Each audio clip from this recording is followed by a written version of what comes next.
കഴിഞ്ഞ തവണ ഡൽഹിയിലോട്ട് വന്നത് ഫ്ലൈറ്റിനായതുകൊണ്ട് ഇത്തവണ ഒരു ചേഞ്ച് ആക്കാൻ കരുതി കേട്ടോ. ആർക്കും ഒരു ചേഞ്ച് ഇഷ്ടമില്ലാത്തല്ലേ. കോഴിക്കോട് ബീച്ചിൽ നിന്നും സൺസെറ്റൊക്കെ കണ്ട് സ്ലീപ്പർ ബസ്സിൽ സോളോ ട്രിപ്പായിട്ടാണ് ഞാൻ ചെന്നൈയിലോട്ട് പോകുന്നത്. ഇതിന് മുമ്പ് സ്ലീപ്പർ ബസ്സിൽ പോയിട്ടുണ്ടെങ്കിലും ഇത് കുറച്ച് രാജകീയമായിരുന്നു കേട്ടോ. കോംപ്ലിമെൻറ്റ് ഫുഡൊക്കെ ആയിട്ട് ചെന്നൈ വരെ ഉള്ളൂ എൻ്റെ ഈ സോളോ ട്രിപ്പ്. ചെന്നൈയിൽ ഷിജിലുണ്ട്, കഴിഞ്ഞ ഒരു മാസമായിട്ട് ഷിജിൽ അവിടെയാണ്. അപ്പോൾ അവിടെ എത്തിയിട്ട് ഞങ്ങൾ രണ്ടുപേരും കൂടിയിട്ട് ഒരുമിച്ച് ഡൽഹിയിലോട്ട് പോകാനാണ് പ്ലാൻ. അപ്പോൾ ഇതാ നൈറ്റ് ഉറങ്ങി എഴുന്നേറ്റപ്പോഴത്തേക്കും ചെന്നൈയിലോട്ട് എത്തിയിട്ടുണ്ട്. ഓൾറെഡി ട്രെയിൻ ബുക്ക്ഡ് ആയതുകൊണ്ട് തന്നെ ഞങ്ങൾക്ക് അധികം സമയമൊന്നുമില്ല. അപ്പോൾ ഉള്ള സമയത്ത് കുറച്ചൊന്ന് കറങ്ങി ഫുഡൊക്കെ ഒന്ന് കഴിച്ചൊന്ന് റിലാക്സ് ചെയ്തിട്ട് ട്രെയിൻ കയറി. അപ്പോൾ ഞങ്ങൾ മാത്രമല്ല, ഞങ്ങളുടെ കൂടെ ഷിജിലിൻ്റെ കുറച്ച് ഫ്രണ്ട്സും കൂടി ഉണ്ട് കേട്ടോ. കഴിഞ്ഞ തവണ ഇന്ത്യ ഗേറ്റ് നമ്മൾ നൈറ്റ് ആയിരുന്നല്ലോ കണ്ടിട്ടുണ്ടായിരുന്നത്, അതുകൊണ്ട് ഇത്തവണ ഡേ ലൈറ്റിലൊന്ന് കാണാൻ വേണ്ടി പോയി. അപ്പം നേരത്തെ പറഞ്ഞതുപോലെ കഴിഞ്ഞ തവണ വന്നപ്പോൾ കണ്ടതിനേക്കാളും ഇത്തവണ കൂടുതൽ സ്ഥലങ്ങളും പുതിയ സ്ഥലങ്ങളൊക്കെ എക്സ്പ്ലോർ ചെയ്യാനായിരുന്നു വിചാരിച്ചത്.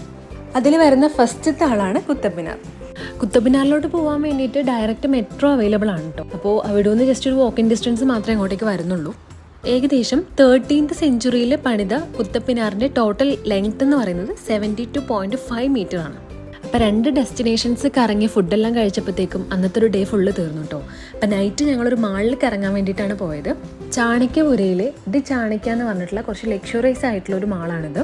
ലക്ഷറീസ് എന്ന് വെച്ച് കഴിഞ്ഞാൽ അവിടെ ഇൻ്റർനാഷണൽ ലക്ഷറി ബ്രാൻഡ്സ് മാത്രമാണ് അവിടെ അവൈലബിൾ ആയിട്ടുള്ളത്. February 14th, അതായത് വാലന്റൈൻസ് ഡേൻ്റെ അന്നാണ് ഞങ്ങൾ അങ്ങോട്ടേക്ക് പോകുന്നത് കേട്ടോ.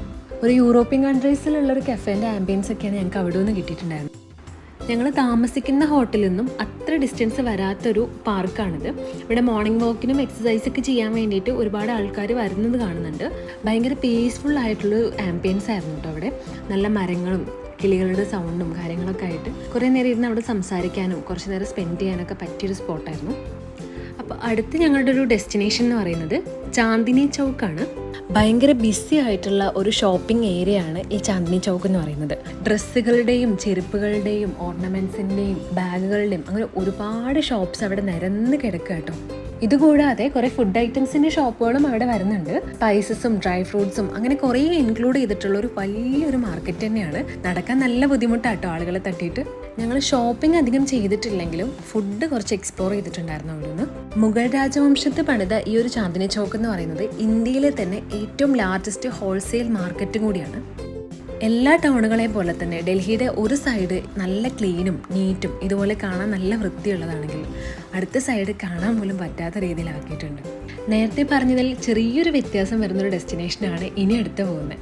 കാരണം കഴിഞ്ഞ തവണ വന്ന താജ്മഹൽ തന്നെ ഞങ്ങൾ ഒന്നുകൂടി കാണാൻ വേണ്ടി പോവാണ്. കൂടെയുള്ളവർക്ക് ആദ്യമായിട്ട് കാണുന്നതിനേക്കാളും ഞാൻ നേരത്തെ വീഡിയോയിൽ പറഞ്ഞ പോലെ എത്ര കണ്ടാലും മതി വരാത്തൊരു സ്പോട്ടാണല്ലോ ഈ താജ്മഹൽ. കഴിഞ്ഞ ക്രിസ്മസ് വെക്കേഷന് ഞങ്ങൾ വന്നതുകൊണ്ടായിരിക്കാം നല്ല ക്രൗഡഡ് ആയിരുന്നു ഞങ്ങൾ പോയ ഏരിയാസൊക്കെ. പക്ഷേ ഇത്തവണ അത്രയ്ക്ക് അങ്ങോട്ട് ഇല്ലെങ്കിലും എന്നാലും തിരക്കുണ്ടായിരുന്നു കേട്ടോ. അപ്പോൾ ഈ പറഞ്ഞ തിരക്ക് കാരണം കഴിഞ്ഞ തവണ ഖബറിൻ്റെ സ്ഥാനത്തേക്ക്, അതായത് താജ്മഹലിൻ്റെ ഉൾവശത്തേക്ക് ഞങ്ങൾക്ക് കാണാൻ പറ്റില്ല. നല്ല നീണ്ട ക്യൂ ആയതുകൊണ്ട് തന്നെ ടൂറിസ്റ്റ് ബസ് അത്രയും വെയിറ്റ് ചെയ്യില്ലായിരുന്നു. പക്ഷേ ഇത്തവണ ഞങ്ങൾ എല്ലാവരും കൂടി ഒരു ട്രാവലർ എടുത്തിട്ടാണ് ഡൽഹിയിൽ നിന്ന് പോകുന്നത്. അതുകൊണ്ട് തന്നെ ഇഷ്ടംപോലെ സമയം ഉണ്ടായിരുന്നു കേട്ടോ. അപ്പോൾ ഒന്നുകൂടി ഷാജഹാൻ ചക്രവർത്തിയെ മുംതാസ് മഹലിനെയൊക്കെ സ്മരിച്ച് അവിടെ നിന്ന് ഞങ്ങൾ പോന്നു. അപ്പോൾ തിരിച്ച് ഡൽഹിയിലെത്തിയപ്പോൾ ഞങ്ങൾ പോയിട്ടുണ്ടായിരുന്നത് ഡൽഹിയിലെ ഫേമസ് ആയിട്ടുള്ളൊരു ഫുഡ് സ്പേസിലോട്ടാണ്, രാജേന്ദർ ധാബ. ഏകദേശം 1968 സ്റ്റാർട്ട് ചെയ്തിട്ടുണ്ടായിരുന്ന ഈ ഒരു ധാബ 3 ജനറേഷനായിട്ട് മെയിൻറ്റെയിൻ ചെയ്തിട്ടാണ് വരുന്നത്. ഒരുപാട് പൊളിറ്റീഷ്യൻസും ബോളിവുഡ് ആക്ടേഴ്സൊക്കെ വന്ന് ഫുഡ് എക്സ്പ്ലോർ ചെയ്തിട്ടുള്ളൊരു സ്പോട്ട് കൂടിയാണ് കേട്ടോ ഇത്. ഈ തിരക്കിനനുസരിച്ചുള്ള ടേസ്റ്റൊക്കെ അവിടെ വന്ന് പ്രൊവൈഡ് ചെയ്യുന്നുണ്ട് കേട്ടോ. ഡൽഹിയിലെ ഫുഡൊക്കെ അത്യാവശ്യം എക്സ്പ്ലോർ ചെയ്തതുകൊണ്ട് തന്നെ ഭേദപ്പെട്ടൊരു ഫുഡ് ടേസ്റ്റ് തന്നെ ഞങ്ങൾക്ക് അവിടെ നിന്ന് കിട്ടി. അടുത്ത ബക്കറ്റ് ലിസ്റ്റ് ക്ലിയറിങ്ങിൻ്റെ സ്പോട്ടാണ് ഈ കാണുന്നത്, ലോട്ടസ് ടെമ്പിൾ. ബാക്കി പോയ സ്പോട്ടുകളിൽ നിന്നൊക്കെ വ്യത്യസ്തമായിട്ട് ലോട്ടസ് ടെമ്പിൾ ഭയങ്കര പീസ്ഫുൾ ആയിരുന്നു കേട്ടോ. അപ്പം നാട്ടിൽ നിന്ന് വന്നിട്ട് കുറച്ച് ദിവസങ്ങളായതുകൊണ്ട് കേരള ഫുഡ് കുറച്ച് മിസ് ചെയ്ത് തുടങ്ങിയിട്ടുണ്ടായിരുന്നു. അങ്ങനെയാണ് ഞങ്ങൾ കേരള ഹൗസിലെ സമൃദ്ധിയിലെത്തിയത്. കുറേ മലയാളികളെയും കേരള ഫുഡൊക്കെ കഴിച്ച സാറ്റിസ്ഫാക്ഷനിൽ ഞങ്ങൾ ഈ പോകുന്നത് ഈ ഡൽഹിയിലെ തന്നെ 5 സ്റ്റാർ ഹോട്ടലായിട്ടുള്ള ITC മൗര്യയിലോട്ടാണ്. വേറൊരു ആവശ്യത്തിന് വന്നതാണെങ്കിലും കാണാൻ നല്ല അടിപൊളിയായിട്ടുള്ള ഹോട്ടലായതുകൊണ്ട് തന്നെ കുറേ ഫോട്ടോസും വീഡിയോസും ഒക്കെ ഞാൻ അവിടെ നിന്ന് ക്യാപ്ചർ ചെയ്തു കിട്ടും.